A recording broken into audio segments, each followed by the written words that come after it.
প্ৰিয় দৰ্শক, এয়া হৈছে অসমৰ বিশিষ্ট ক্ৰীড়া সংগঠক, আমাৰ সকলোৰে শ্ৰদ্ধাৰ ৰাজ্য চৰকাৰৰ ক্ৰীড়া পেঞ্চন লাভ কৰা আমাৰ সকলোৰে শ্ৰদ্ধাৰ ৰাতুল বৰুৱা ডাঙৰীয়া। ৰাতুল বৰুৱা ডাঙৰীয়া, আপোনাক পোনপ্ৰথমে পোহৰ লাইভলৈ স্বাগতম জনাইছোঁ, আপোনাৰ শুভেচ্ছা জনাইছোঁ। ধন্যবাদ। আজি দিনটো আমাৰ বাবে অতি আনন্দৰ আৰু পবিত্ৰ দিন। এই পবিত্ৰ দিনৰ এই শুভ মুহূৰ্তত আমি যেতিয়া এই বাৰ্তাটো পালোঁ, সঁচাকৈ মানসিকভাৱে যথেষ্ট উৎফুল্লিত হৈ পৰোঁ। আৰু মনলৈ ভাৱ আহিছে যে দীৰ্ঘদিনীয়া ক্ৰীড়া জগতত আগবঢ়োৱা এই সেৱা স্বীকৃতিস্বৰূপে অন্ততঃ এই সন্মান আৰু মৰ্যাদাটো আগবঢ়াইছে। আৰু দ্বিতীয় কথা, মই ধন্যবাদ জনাইছোঁ এই ক্ষেত্ৰত মোক যিসকলে এই ক্ৰীড়া পেঞ্চনটোৰ কাৰণে আবেদন কৰাৰ পৰা আৰম্ভ কৰি বৰ্তমান মুহূৰ্তলৈকে সহায়ৰ হাত আগবঢ়ালে, দিহা পৰামৰ্শ দিলে আৰু সৰ্বতোপ্ৰকাৰে মোক উৎসাহ উদ্দীপনা যোগালে। সকলোলৈকে মই মোৰ আন্তৰিক অভিনন্দন জ্ঞাপন কৰিছোঁ। মই শলাগ ল'ব লাগিব সদৌ অসম টাইকোৱাণ্ডো সন্থাৰ। গতিকে সভাপতি সম্পাদকে ৰাজ্যিক ভিত্তিত এটা প্ৰস্তাৱ লৈছিল যে টাইকোৱাণ্ডো পৰিয়ালৰ ফালৰ পৰা আজিলৈকে কোনেও এই পেঞ্চনৰ সুবিধা লাভ কৰা নাই। গতিকে এই চলিত বৰ্ষত টাইকোৱাণ্ডো পৰিয়ালৰ পৰা শ্ৰীযুত ৰাতুল বৰুৱাক এই সুবিধাটো প্ৰদান কৰিব লাগে বুলি এটি প্ৰস্তাৱ গৃহীত কৰিছিল আৰু সেই প্ৰস্তাৱটো চৰকাৰৰ ঘৰলৈ প্ৰেৰণ কৰিছিল। গতিকে মই এইখিনিতে আমাৰ ৰাজ্যিক কমিটিলৈ ধন্যবাদ জনাইছোঁ। লগতে আমাৰ উজনি অসম টাইকোৱাণ্ডো সন্থা, বিশেষকৈ অভিজিত দত্ত, তেওঁ এই ক্ষেত্ৰত মোক এই পেঞ্চনৰ সুবিধাখিনি গ্ৰহণ কৰাৰ দিশত তেওঁ সাধ্য অনুসাৰে যৎপৰোনাস্তি বহুতখিনি চেষ্টা কৰিছিল আৰু মোক সকলো ধৰণে ছাঁটোৰ দৰে থাকি মোক সহায় কৰিছিল। যিহেতু এইখিনিতে মই এটা কথা আপোনাক দুখেৰে কওঁ যে মই বৰ্তমান ৰোগাক্ৰান্ত। মই কিডনী ৰোগত আক্ৰান্ত, বৃক্ক ৰোগত আক্ৰান্ত। গতিকে এতিয়া মই চিকিৎসাধীন হৈ আছোঁ।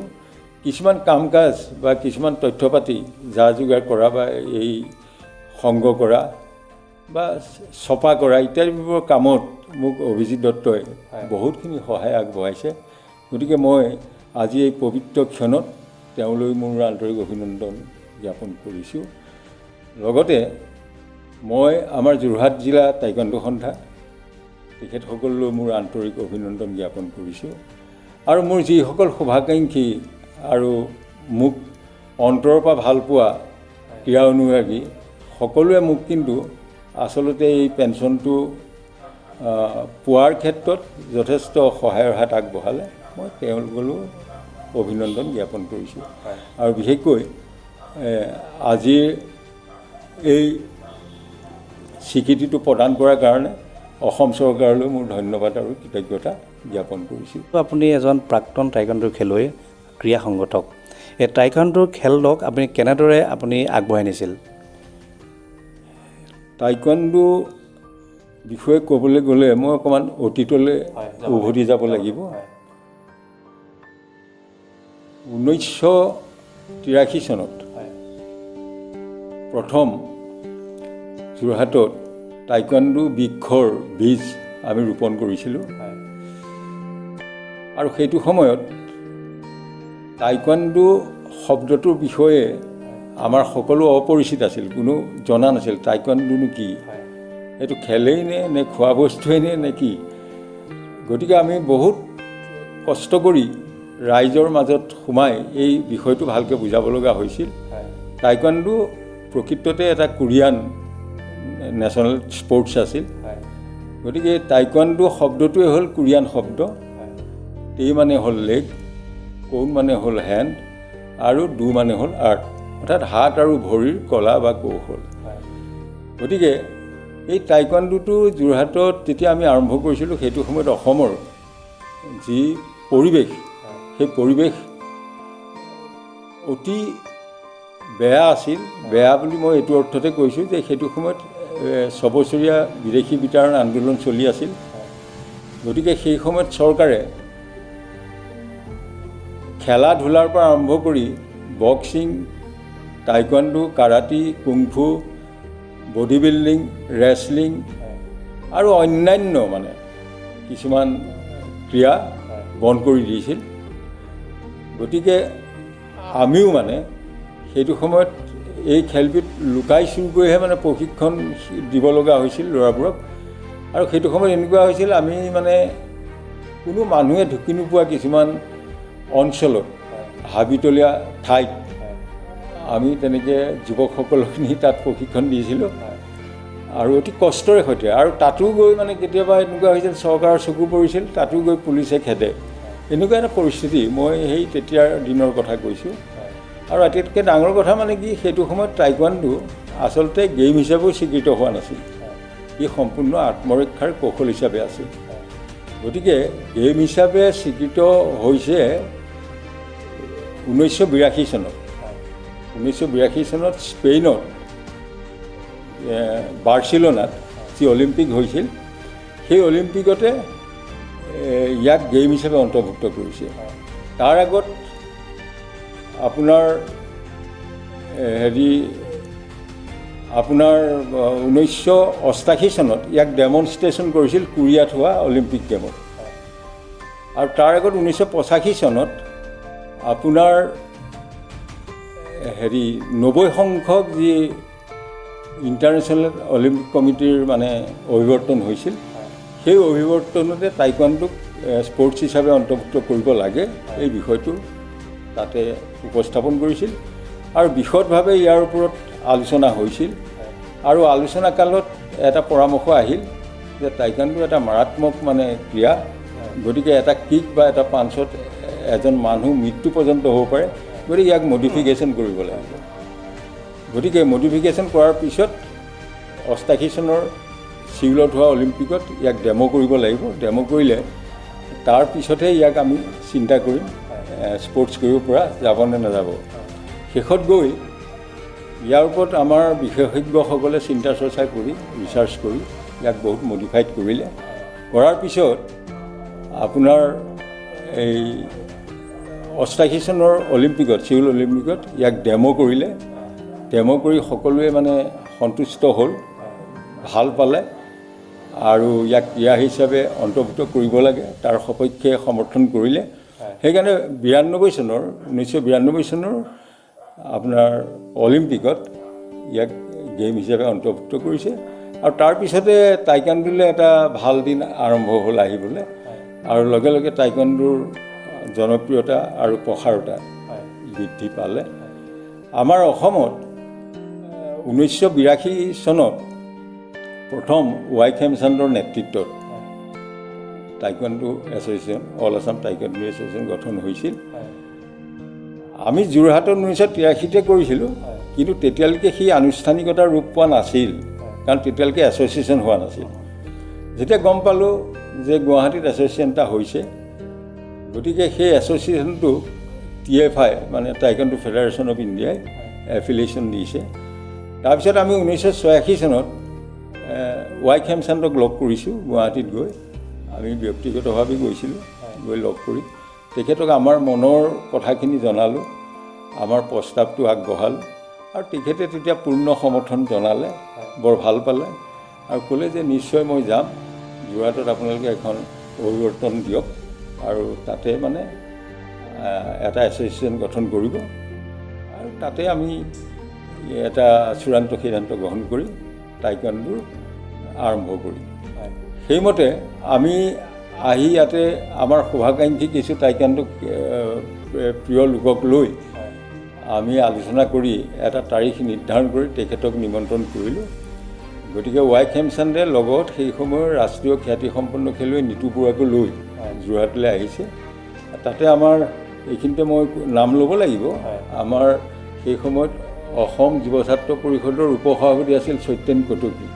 তেখেতৰ সভাপতিত্বতে আমাৰ ব্ৰহ্মপুত্ৰ চিনে ক্লাবত এখন ৰাজহুৱা সভা হৈছে। সেই সভাতেই যোৰহাট জিলা টাইকোৱাণ্ডো সন্থাৰ জন্ম হৈছে। তাৰপিছত ৱাই খেমচান্দক আমি 3 মাহৰ কাৰণে তেতিয়া আমি অনুৰোধ কৰিলোঁ যে আপুনি থাকক, উন্নত প্ৰশিক্ষণ দি আমাৰ ল'ৰা ছোৱালীখিনি অকণমান আগবঢ়াই দিওঁ। গতিকে আমাৰ অনুৰোধৰ প্ৰতি সন্মতি জনাই তেখেত 3 মাহ যোৰহাটত থাকিল। তাৰপিছত তেখেত যাব লগা হ'ল, কাৰণ তেখেত ৰাষ্ট্ৰীয় পৰ্যায়ৰ দায়িত্বটো আছিল, গতিকে তেখেত যাব লগা হ'ল, ষ্টেটৰো দায়িত্বত আছিল। শেষত তেখেতে নিতু বৰুৱাক ইয়াতে থৈ গ'ল যে এওঁৱে অলপ দিন ইয়াতে থাকক, শিকাব।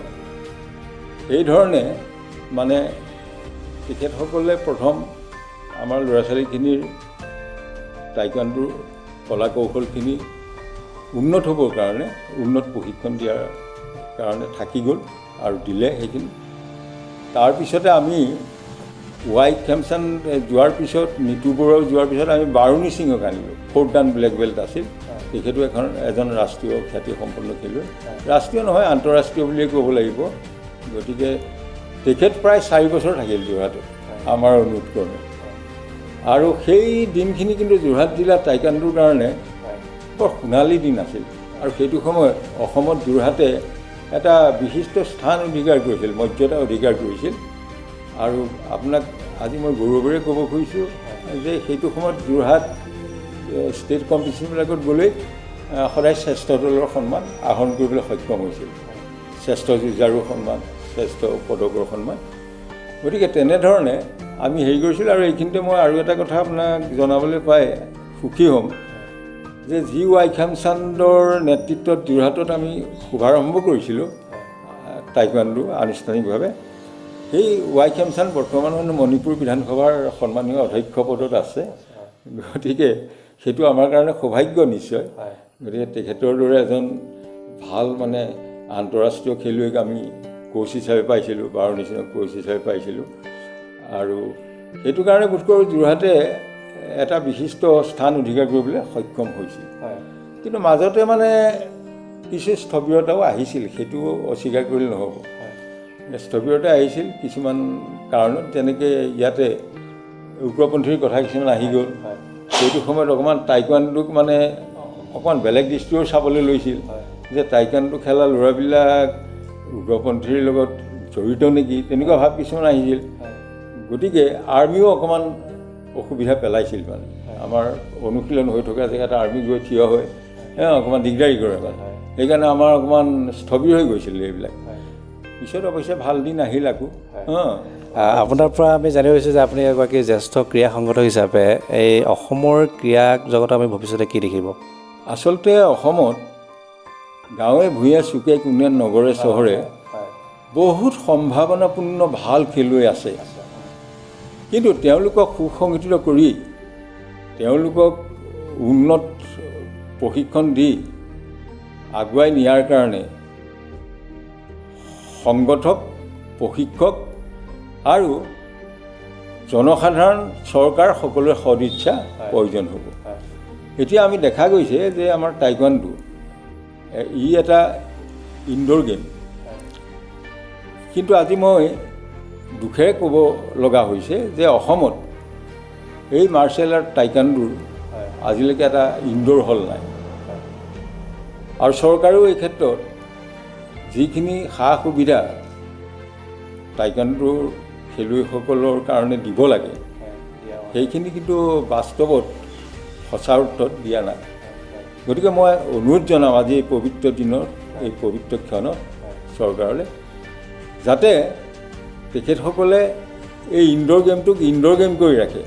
কাৰণ এতিয়া আমাৰ এনেকুৱা হয় প্ৰতিকূল বতৰৰ কাৰণে প্ৰায় অনুশীলন বন্ধ হৈ যায়। বতাহ বৰষুণ ইটো সিটো এইবোৰত আমাৰ অনুশীলন কৰিব পৰা নাযায়। গতিকে প্ৰেক্টিছ মেক পাৰফেক্ট। গতিকে ৰেগুলাৰ অনুশীলন কৰিলে নিশ্চয় এজন খেলুৱৈ মানদণ্ডটো বহুত ওপৰলৈ আহিব। গতিকে মই এইটোৱে অভাৱ মানে পাইছোঁ যে কিন্তু এইখিনিতে মই আৰু এটা কথা কৃতজ্ঞতাৰে মানে সুঁৱৰিছোঁ যে মই বিশেষকৈ যোৰহাটৰ কথাই কওঁ, আনলৈ নাযাওঁ।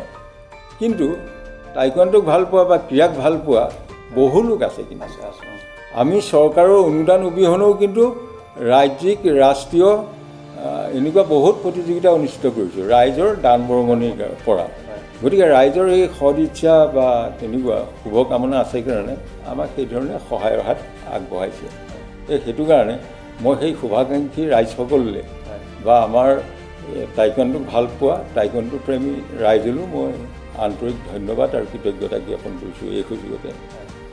শেষত আপোনাক আমাৰ পোহৰ লাইভেটৰ তৰফৰ পৰা আজিৰ এই সুন্দৰ আমাৰ যোৰহাট তথা অসমলৈ সুখবৰ কঢ়িয়াই অনাৰ বাবে আপোনাকো আমাক ধন্যবাদ জনাইছোঁ। ময়ো আপোনালোকে ইমান ব্যস্ততাৰ মাজতো এই অভাজনৰ ওচৰত আহি এই অভাজনক এইখিনি সুবিধা দিয়াৰ কাৰণে মোৰ আন্তৰিক ধন্যবাদ আৰু কৃতজ্ঞতা যাচিলোঁ। ধন্যবাদ। প্ৰিয় দৰ্শক, এয়া হৈছে অসম চৰকাৰৰ ক্ৰীড়া পেঞ্চন লাভ কৰা আজিৰ আমাৰ যোৰহাটৰ ক্ৰীড়া সংগঠক আমাৰ সকলোৱে চিনাকি ৰাতুল বৰুৱা ডাঙৰীয়া। আজি ৰাতুল বৰুৱা ডাঙৰীয়াৰ লগত আমি কিছু কথা পাতিলোঁ। আজি এই সুখবৰে যিহেতু আমাৰ যথেষ্ট যোৰহাটলৈ সুখবৰ কৰি আনিছে। শেষত আজিৰ অনুষ্ঠানটি আমি ইমানতে সামৰণি মাৰিছোঁ। আপোনালোকে চাই থাকিব আপোনাৰ প্ৰিয় চেনেল পোহৰ লাইভেট। ধন্যবাদ।